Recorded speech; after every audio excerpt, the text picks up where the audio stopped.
اللہ رب العالمین اگر ان پاک باز ہستیوں کے تذکرے کے سبب اگر ہمیں بھی معاف فرما دیتا ہے تو ہم اس کے محتاج ہیں، ہم اس کے حاجت مند ہیں۔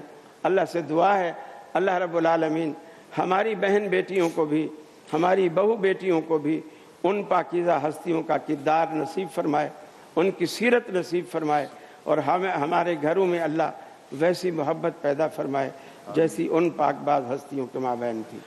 اللہ تعالیٰ اللہم مزید فزید، اللہ تعالیٰ آپ کو اور مزید قوت عطا فرمائے۔ بہت خوبصورت بیان آپ نے فرمایا۔ ایک وقفے کی طرف جا رہا ہوں، پھر مفتی صاحب اور مفتی صاحب بیان کریں گے۔ بس میں صرف اتنا کہنا چاہتا ہوں کہ اس پورے واقعے کو سننے کے بعد جس خوبصورت انداز میں قاری صاحب نے بیان فرمایا، یہ سب سمجھیں کسی پہ تہمت لگانا، الزام لگانا اور بے عیب الزام لگانا، اور وہ دوسرا خاموش ہو اور آپ الزام لگائے جائیں بہت خطرناک ہوتا ہے۔ خیال رکھیں پھر اللہ تعالیٰ اگر جوش میں آ گیا، اس کے جو غضب ہے، میں جوش کی بات کروں، اسے غضب کو جوش آ گیا تو پھر کسی کو چھپنے کی جگہ بھی نہیں ملتی۔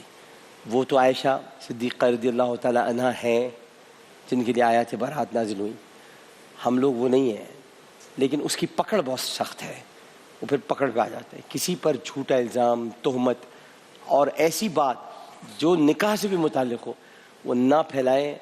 نکاح بہت مقدس شے ہے، اس طرح نہیں چیزوں کو پھیلاتے، بہت بری بات ہے۔ ہوا ہے تو ہوا ہے، نہیں ہوا تو نہیں ہوا۔ نکاح ایسے نہیں ہوتے کہ ہو گئے۔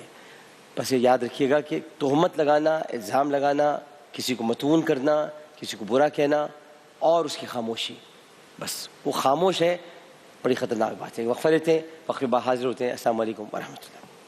آیا عرش سے نور ہے اور روشن جہان ہے، پیارا رمضان ہے ہمارا، اور روشن جہان ہے، پیارا رمضان ہے ہمارا رمضان ہے۔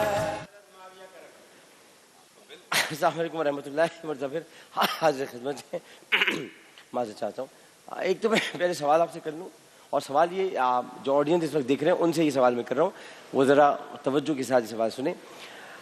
حضرت عائشہ صدیقہ رضی اللہ تعالی عنہا، ان کے بارے میں یہ کس نے کہا تھا کہ جب رسول کریم صلی اللہ علیہ وآلہ وسلم نے پوچھا تم نے عائشہ میں کیا دیکھا، تو انہوں نے کہا کہ میں نے تو صرف یہ دیکھا کہ وہ اتنی سیدھی اور سادھی ہیں کہ وہ آٹا گوندھ کے رکھتی ہیں اور بکری آگے کھا کے چلی جاتی ہے اور وہ سو جاتی ہیں۔ ان سے زیادہ سادگی میں نے کسی اور میں نہیں پائی۔ یہ کس نے کہا تھا؟ آپ نے ان کا نام بتانا، ابھی تھوڑی دیر پہلے ان کا ذکر یہاں پر کسی ایک عالم دین نے کیا ہے، کس نے کہا تھا یہ آپ نے بتانا ہے، نام ان کا، اور ہمیں ابھی فوراً ہی آپ نے جواب دینا ہے تاکہ آپ کو مرحبا کی بائک دی جا سکے۔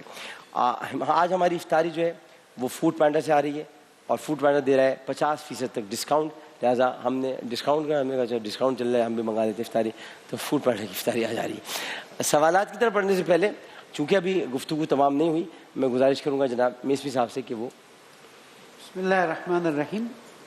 جیسے میں نے صبح عرض کیا کہ اللہ سبحانہ وتعالیٰ نے ازواج رسول کو ایک خاص مقام دیا ہے، اور ان کے اچھے کاموں کا دو برابر اجر ہے، اور اگر کوئی ایسے کام ہوئے ہوں تو اللہ تعالیٰ ان کے لیے بھی عام امتی سے الگ حساب کتاب رکھا ہوا۔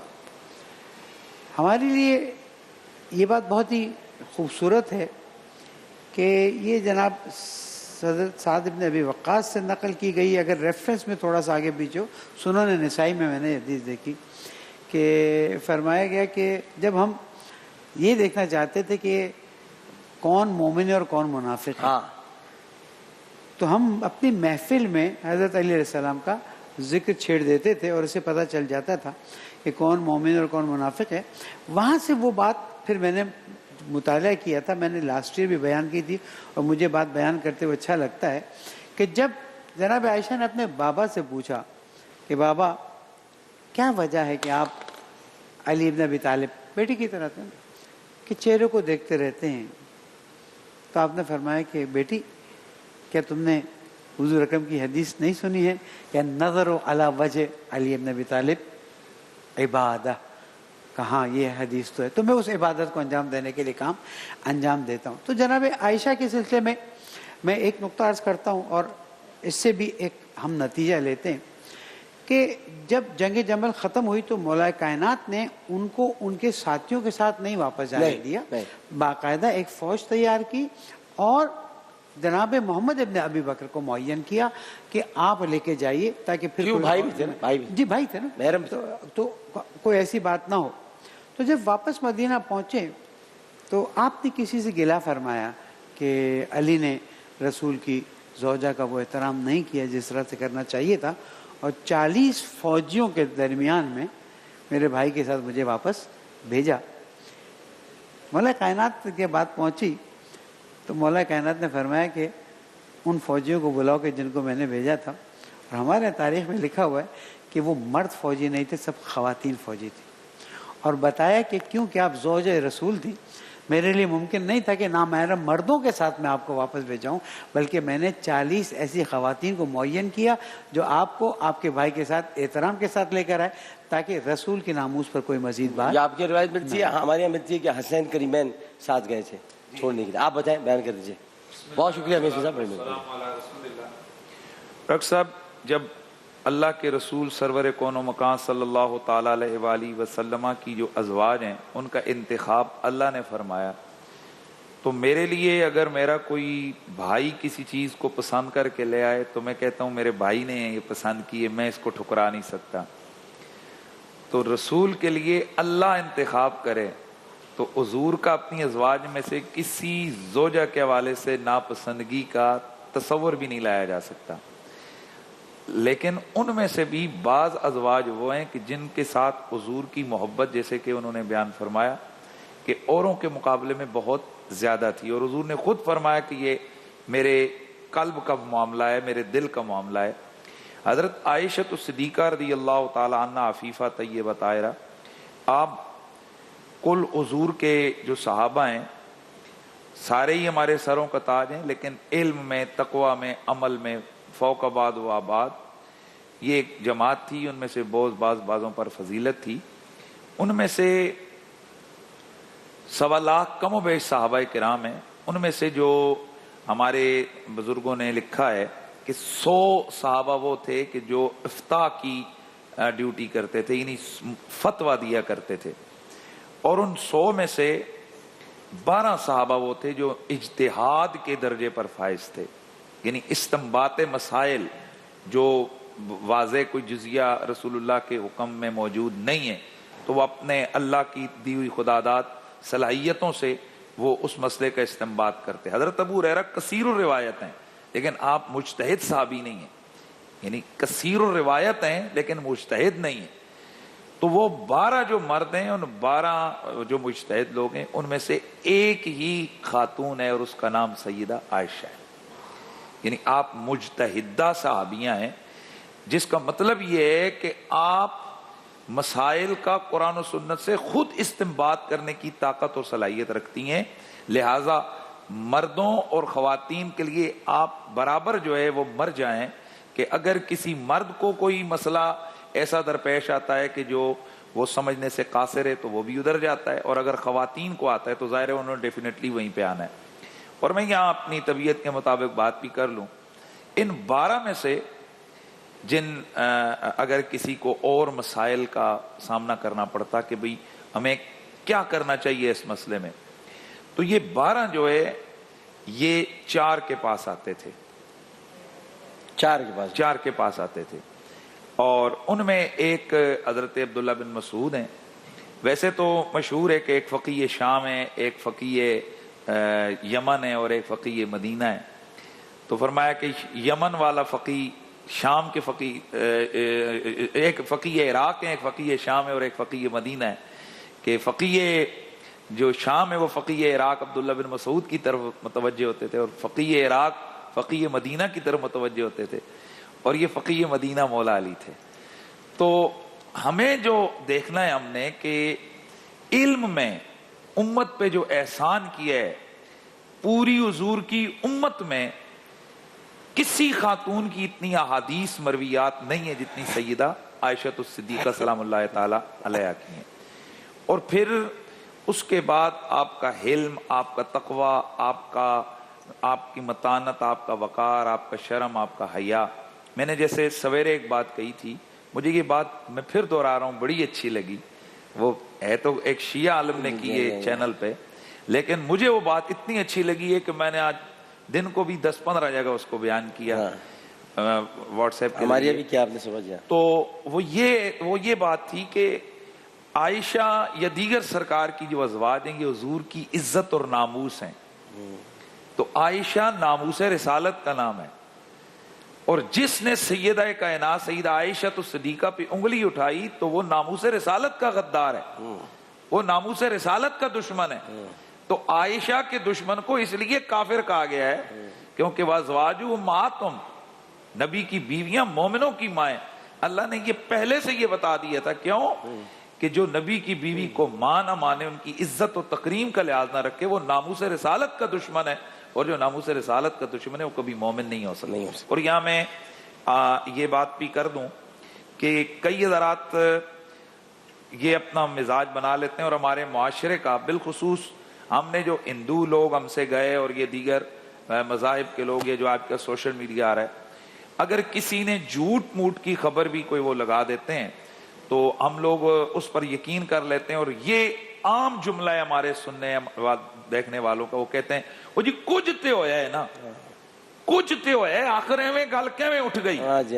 تو آپ کیا کہیں گے کہ کیا ہر جگہ کچھ ہوتا ہے تبھی کوئی بات اٹھتی ہے جی؟ اور جب, اور میں ڈاکٹر صاحب اس میں بھی کئی لوگ حضرت عائشہ صدیقہ کے الزام کے حوالے سے حضور کے علم پر اللہ نے جو ان کو عطا فرمایا تھا اس پر انگلی اٹھاتے ہیں, اور وہ کہتے ہیں اگر نبی کو پتا تھا تو نبی نے بتا کیوں نہیں دیا کہ میری عائشہ بے گناہ, 1 مہینہ روتے رہے, آنسو بہاتے رہے. وہ اللہ کے رسول کے آنسو بہانا تو نے ان سے پوچھا تھا, دل میں جا کر دیکھا تھا کیوں رو رہے؟ حضور تو, میرا گمان یہ ہے کہ حضور تو اس لیے بھی روتے ہوں گے کہ میرے ہوتے ہوئے میری بیوی پر انگلی اٹھا دی ان ظالموں نے. کوئی پوچھے تو جا کے نبی سے, جی میرے ہوتے ہوئے انہوں نے انگلی اٹھا دی, اس لیے حضور خاموش ہو گئے. کیوں؟